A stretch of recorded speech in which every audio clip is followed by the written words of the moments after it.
سلطان صلاح الدین ایوبی رحمۃ اللہ علیہ ایک روز بغداد کی جانب گئے۔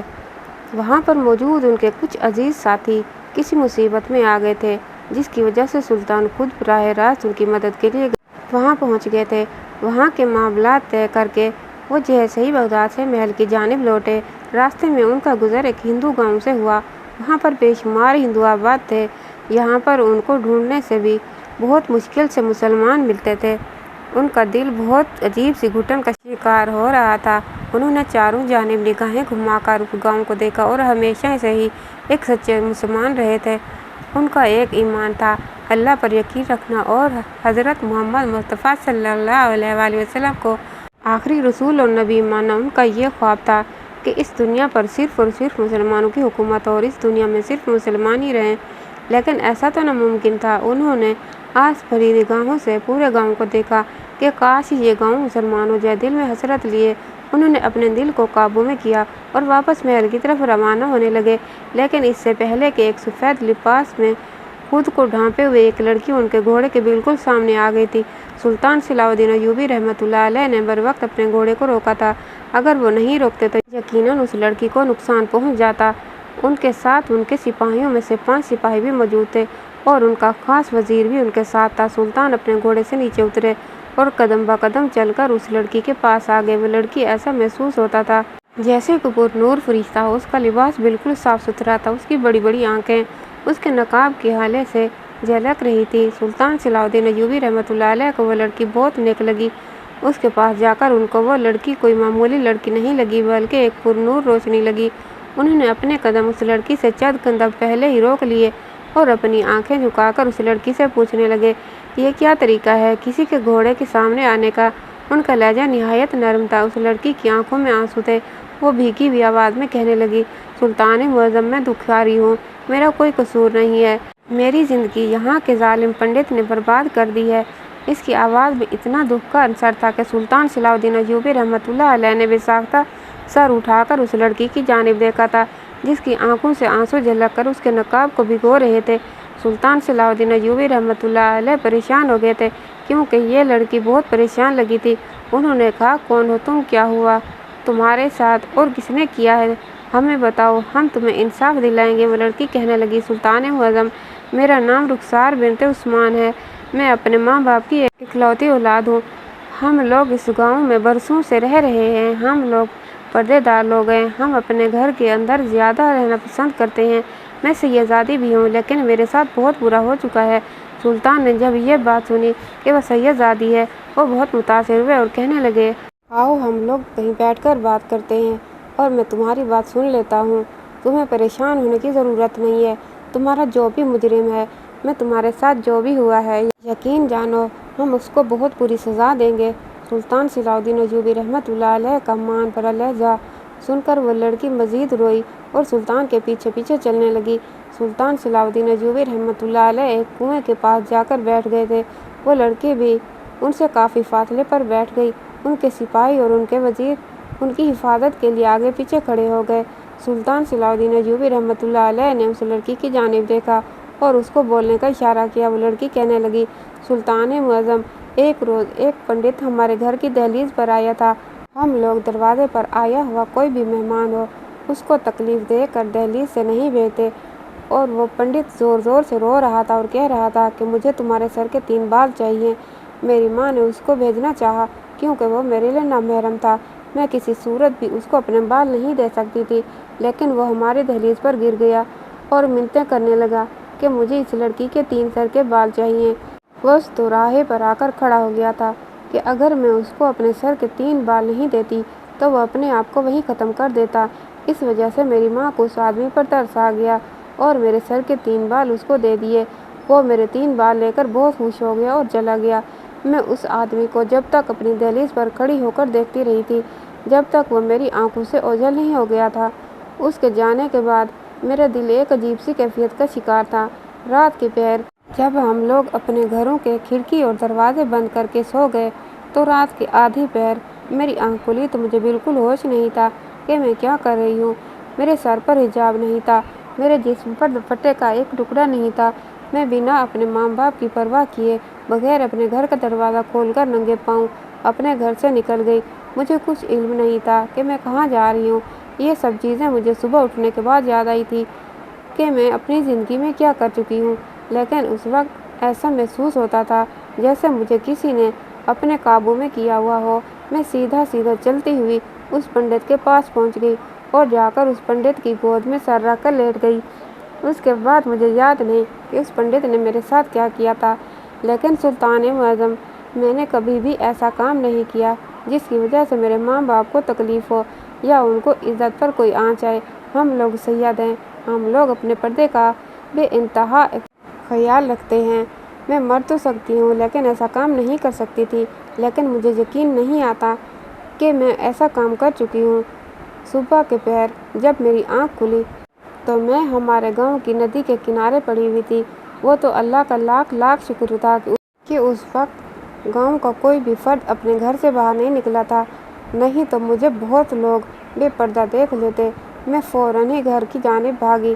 میری ماں پریشان باہر بیٹھی ہوئی تھی، ان کو بھی اس بات کا علم نہیں تھا کہ میں کہاں جا چکی ہوں۔ انہوں نے مجھے دیکھا تو وہ مجھ سے سوال کرنے لگی، لیکن میرے پاس جواب دینے کے لیے کچھ نہیں تھا۔ ایسا محسوس ہوتا تھا جیسے میں اپنا سب کچھ ہار گئی ہوں۔ میں اتنے سالوں سے جو اللہ کی خاطر پردہ کر رہی تھی، خود کو چھپا کے اپنے محرم کے لیے رکھ رہی تھی، اس ایک رات میں ہی میرا سب کچھ لٹ گیا تھا۔ میں برباد ہو گئی تھی۔ میں بالکل چپ ہو گئی تھی، میرے پاس بولنے کے لیے کچھ نہیں تھا۔ میری ماں مجھ سے بار بار سوال کر رہی تھی، لیکن میں ان کو کچھ نہیں بتا پا رہی تھی۔ وہ دن میرے لیے کسی اذیت سے کم نہیں تھا۔ اگلے روز ایک بار پھر وہی آدمی میری دہلیز پر کھڑا ہو کر میرے 3 بال مانگ رہا تھا۔ میری ماں نے اس کو ڈانٹ کر پھٹکار کر بھیج دیا کیونکہ وہ اس بار میرے بال نہیں دینا چاہتی تھی، لیکن نہ جانے مجھے ایسا کیا ہوا کہ وہ جیسے ہی میری دہلیز سے نیچے اترا، میں نے اسے آواز دے کر روک لیا اور اس کو اسی پہر اپنے بال کاٹ کے دے دیے۔ میری ماں مجھے حیرت سے دیکھ رہی تھی، لیکن میں اس وقت اپنے ہوش میں ہی نہیں تھی۔ اس کو بال دینے کے بعد میری ماں نے مجھ سے بہت سوال کیے۔ وہ مجھ پر چیختی چلاتی رہی، غصہ کرنے لگی کہ تم نے اس کو بال کیوں دیے، لیکن سلطان معظم، اس آدمی کو جب میں بال دے چکی تھی اس کے بعد مجھے ہوش آیا تھا، لیکن اس سے پہلے مجھے محسوس ہوتا تھا جیسے مجھے کسی نے اپنے قابو میں کیا ہوا ہو۔ سلطان صلاح الدین ایوبی رحمۃ اللہ علیہ اس لڑکی کی کہانی پر بہت غور سے سن رہے تھے۔ وہ مزید کہنے لگی کہ جس طریقے سے پہلی رات میرے ساتھ ہوا تھا کہ میں اپنا ہوش گنوا بیٹھی تھی اور بنا کسی کی پرواہ کیے بغیر اس پنڈت کے پاس چلی گئی تھی، دوسری رات بھی میرے ساتھ یہی ہوا تھا، اور دوسری رات میں اپنے گاؤں کے بڑے کنویں کے پاس پڑی ہوئی تھی۔ میرے کپڑے جگہ جگہ سے پھٹے ہوئے تھے۔ میں اپنی جگہ سے اٹھی تو میرے جسم میں ایک درد کی ٹیس اٹھ رہی تھی۔ مجھے بالکل چلا نہیں جا رہا تھا۔ ایسا محسوس ہوتا تھا جیسے مجھے جانوروں کی طرح نوچا گیا ہو، میرے وجود کو، میری عزت کو تار تار کیا گیا ہو۔ وہ پنڈت نہ جانے میرے ساتھ ایسا کیا کرتا تھا۔ رات کے پہر مجھے علم ہی نہیں ہوتا تھا اور میں اس کے پاس پہنچ جاتی تھی۔ لڑکی کی آنکھوں میں آنسو تواتر بہہ رہے تھے، جبکہ سلطان صلاح الدین ایوبی رحمۃ اللہ علیہ خود اس کی کہانی کو سن کر آبدیدہ ہو گئے تھے۔ انہوں نے اس لڑکی کی جانب دیکھا اور کہنے لگے، کیا وہ اب بھی پنڈت تمہارے پاس آتا ہے؟ اور کہنے لگی، جی سلطان معظم، وہ ہر بار ہی دہلیز پر میرے بال لینے کے لیے آتا ہے اور میں بنا کسی کی بھی پرواہ کیے اس کو وہ 3 بال دے دیتی ہوں، اور جب میں اسے بال دیتی ہوں اس کے بعد مجھے ہوش آتا ہے کہ میں کیا کر چکی ہوں۔ انہوں نے ساری رویداد اس لڑکی کی سنی اور کافی دیر تک وہ خود پریشان ہو گئے کہ ایسا وہ انسان کیا کرتا ہے جس کی وجہ سے اس لڑکی کو ہوش ہی نہیں رہتا۔ وہ مزید کہنے لگے، تمہاری ماں کہاں پر؟ وہ کہنے لگی، میری ماں میرے گھر پر موجود ہے، وہ خود بھی بہت زیادہ پریشان ہے۔ میرا ابا بھی ہم لوگوں سے اب بات نہیں کرتا، ان کے لیے عزت سب سے بڑھ کر ہے، اور میں اپنی غلطی کی وجہ سے اپنی عزت گنوا چکی ہوں۔ ہمارے خاندان میں ابھی تک اس بارے میں کسی کو کچھ معلوم نہیں، لیکن جس طریقے سے میری حالت صبح سویرے اٹھنے کے بعد ہوتی ہے، اگر مجھے صبح کے وقت کسی نے دیکھ لیا تو میری خاندان بھر میں بہت بدنامی ہوگی۔ میری منگنی ہو چکی تھی، کچھ مہینوں بعد میری شادی ہے۔ سلطان معظم، مجھے انصاف چاہیے، اس انسان سے پناہ چاہیے، اس کا جب دل چاہتا ہے وہ میرے پاس آتا ہے، مجھ سے میرے سر کے 3 بال مانگتا ہے اور رات کے پہر اپنی حوث کو بجھاتا ہے۔ میں برباد ہو رہی ہوں۔ سلطان معظم، میں نے آپ کے بارے میں بہت سنا ہے کہ آپ ہر کسی کی مدد کرتے ہیں،